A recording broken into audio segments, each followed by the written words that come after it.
Alice's Adventures in Wonderland by Lewis Carroll. Chapter 11. Who Stole the Tarts? The King and Queen of Hearts were seated on their throne when they arrived, with a great crowd assembled about them, all sorts of little birds and beasts, as well as the whole pack of cards. The knave was standing before them in chains, with a soldier on each side to guard him. And near the king was the white rabbit, with a trumpet in one hand, and a scroll of parchment in the other. In the very middle of the court was a table, with a large dish of tarts upon it. They looked so good that it made Alice quite hungry to look at them. "I wish they'd get the trial done," she thought, "and hand round the refreshments." but there seemed to be no chance of this, so she began looking at everything about her to pass away the time. Alice had never been in a court of justice before, but she had read about them in books, and she was quite pleased to find that she knew the name of nearly everything there. "That's the judge," she said to herself, "because of his great wig." The judge, by the way, was the king, and as he wore his crown over the wig, look at the frontispiece if you want to see how he did it. He did not look at all comfortable, and it was certainly not becoming. "And that's the jury box," thought Alice. "and those 12 creatures." She was obliged to say creatures, you see, because some of them were animals, and some were birds. "I suppose they are the jurors."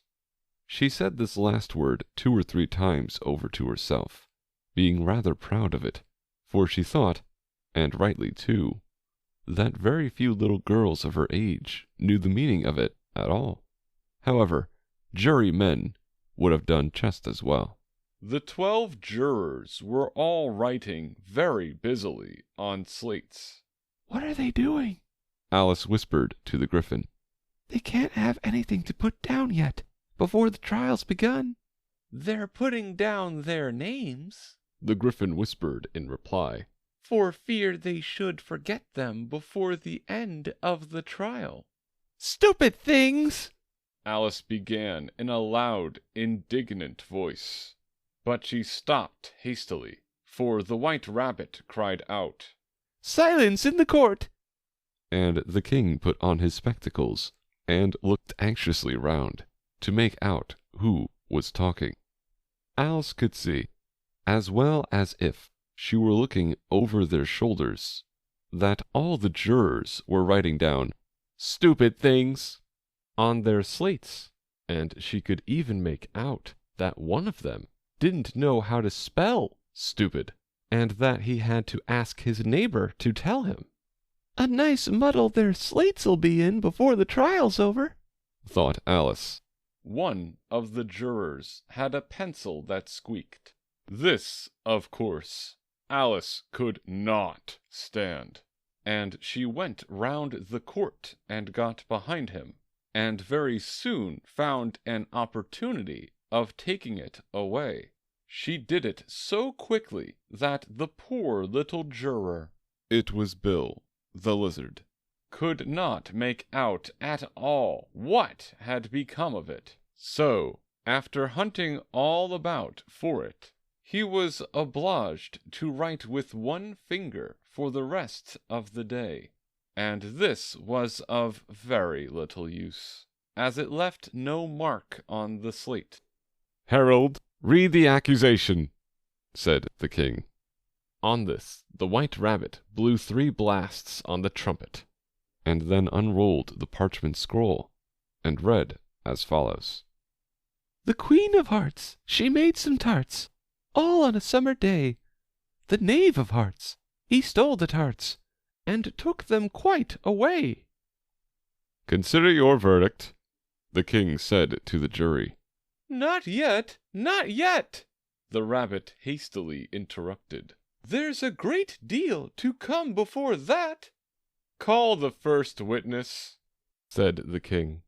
And the White Rabbit blew 3 blasts on the trumpet, and called out, "First witness!"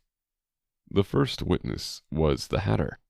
He came in with a teacup in one hand, and a piece of bread and butter in the other. "I beg pardon, your Majesty," he began, "for bringing these in, but I hadn't quite finished my tea when I was sent for." "You ought to have finished," said the king. "When did you begin?" The Hatter looked at the March Hare, who had followed him into the court, arm in arm with the Dormouse. 14th of March, I think it was," he said. 15th, said the March Hare. 16th, added the Dormouse.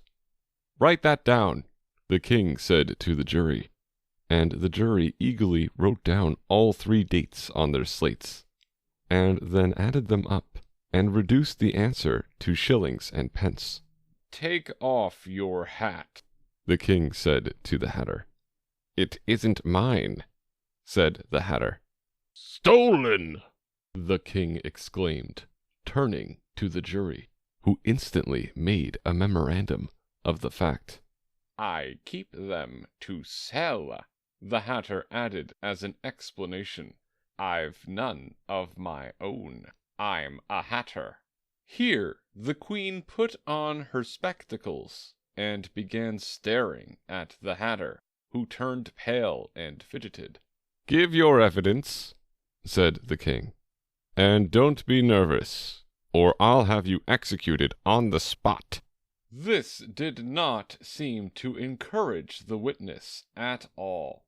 He kept shifting from one foot to the other, looking uneasily at the queen, and in his confusion he bit a large piece out of his teacup instead of the bread and butter.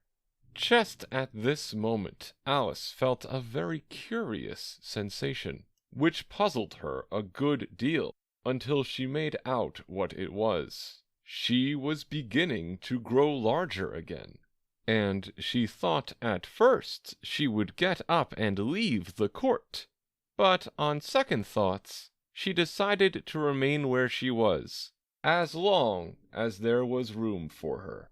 "I wish you wouldn't squeeze so," said the Dormouse, who was sitting next to her. "I can hardly breathe." "I can't help it," said Alice very meekly. "I'm growing." "You've no right to grow here," said the Dormouse. "Don't talk nonsense," said Alice more boldly. "You know you're growing too."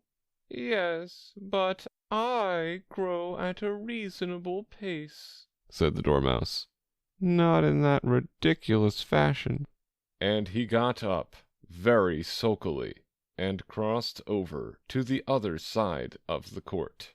All this time the queen had never left off staring at the Hatter, and just as the Dormouse crossed the court, she said to one of the officers of the court, "Bring me the list of the singers in the last concert." On which the wretched Hatter trembled so that he shook both his shoes off. "Give your evidence," the king repeated angrily, "or I'll have you executed, whether you're nervous or not." "I'm a poor man, your Majesty," the Hatter began in a trembling voice, "and I hadn't begun my tea, not above a week or so." "And what with the bread and butter getting so thin?" "And the twinkling of the tea." "The twinkling of the what?" said the king.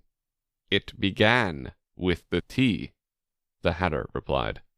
"Of course twinkling begins with a T," said the king sharply. "Do you take me for a dunce? Go on." "I'm a poor man," the Hatter went on, "and most things twinkled after that." "Only the March Hare said." "I didn't," the March Hare interrupted in a great hurry. "You did," said the Hatter. "I deny it," said the March Hare.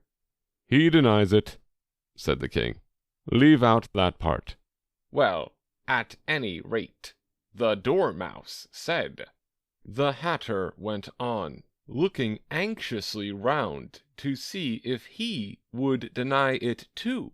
But the Dormouse denied nothing, being fast asleep. After that, Continued the Hatter, I cut some more bread and butter. But what did the Dormouse say? One of the jury asked. That I can't remember, said the Hatter. You must remember, remarked the king, or I'll have you executed. The miserable Hatter dropped his teacup and bread and butter, and went down on one knee. I'm a poor man, your majesty, he began. You're a very poor speaker, said the king. Here one of the guinea pigs cheered, and was immediately suppressed by the officers of the court. As that is rather a hard word, I will just explain to you how it was done. They had a large canvas bag, which tied up at the mouth with strings. Into this they slipped the guinea pig, head first, and then sat upon it. I'm glad I've seen that done, thought Alice. I've so often read in the newspapers, at the end of trials, there was some attempts at applause, which was immediately suppressed by the officers of the court, and I never understood what it meant till now. If that's all you know about it, you may stand down, continued the king. I can't go no lower, said the Hatter.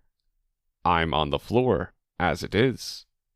Then you may sit down, the king replied. Here the other guinea pig cheered, and was suppressed. Come, that finished the guinea pigs, thought Alice. Now we shall get on better. I'd rather finish my tea, said the Hatter, with an anxious look at the queen, who was reading the list of singers. You may go, said the king, and the Hatter hurriedly left the court, without even waiting to put his shoes on. And just take his head off outside, the queen added to one of the officers. But the Hatter was out of sight before the officer could get to the door. Call the next witness, said the king. The next witness was the Duchess's cook. She carried the pepper box in her hand, and Alice guessed who it was, even before she got into the court, by the way the people near the door began sneezing all at once. Give your evidence, said the king. Shan't, said the cook. The king looked anxiously at the White Rabbit, who said in a low voice, Your Majesty must cross-examine this witness. Well, if I must, I must, the king said, with a melancholy air, and, after folding his arms and frowning at the cook till his eyes were nearly out of sight, he said in a deep voice, What are tarts made of? Pepper, mostly, said the cook. Treacle, said a sleepy voice behind her. Collar that dormouse, the queen shrieked out. Behead that dormouse. Turn that dormouse out of court. Suppress him. Pinch him. Off with his whiskers. For some minutes the whole court was in confusion, getting the dormouse turned out, and, by the time they had settled down again, the cook had disappeared. Never mind, said the king, with an air of great relief. Call your next witness. And he added in an undertone to the queen, Really, my dear, you must cross-examine the next witness. It quite makes my forehead ache. Alice watched the White Rabbit as he fumbled over the list. feeling very curious to see what the next witness would be like. "For they haven't got much evidence yet," she said to herself. Imagine her surprise when the White Rabbit read out, at the top of his shrill little voice, the name Alice. End of chapter 11.